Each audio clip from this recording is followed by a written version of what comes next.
ஒவ்வொருத்தரும் ஒவ்வொரு வேண்டுதலோட இந்த சஷ்டி விரதம் இருக்க ஆரம்பிச்சிருப்பீங்க. உங்களுடைய வேண்டுதல் எதுவாக இருந்தாலும் திருப்புகழ்ல அததுக்குன்னு ஒரு பாடல் இருக்கு. அருணகிரிநாதர் அவர்கள் அருளிய இந்த திருப்புகழ்ல எந்தெந்த வேண்டுதலுக்கு என்னென்ன பாடல் அப்படின்னு ஒரு 5 பாடலை நான் குறிப்பிட்டு சொல்றேன். சஷ்டியில் அதை பாடும்பொழுது நிச்சயமாக அது நிறைவேறும். குழந்தை பாக்கியம் வேண்டி விரதம் இருக்கக்கூடியவர்கள் சுவாமிமலை முருகனை நினைத்து அருணகிரிநாதர் பாடின இந்த திருப்புகழ் பாடலை மனமுருகி பாடினால் நிச்சயமாக குழந்தை பேரு கிடைக்கும். ஜெகமாயைன்னு ஆரம்பிக்கும் அந்த பாடல். இதே சுவாமிமலை முருகனை நினைத்து அருணகிரிநாதர் நீண்ட ஆயுள் தர வேண்டி ஒரு பாடல் பாடியிருக்கிறாரு.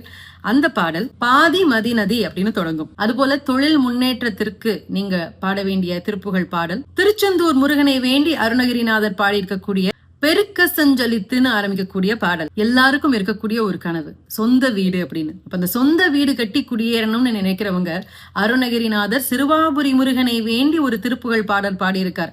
அண்டர்பதின்னு தொடங்க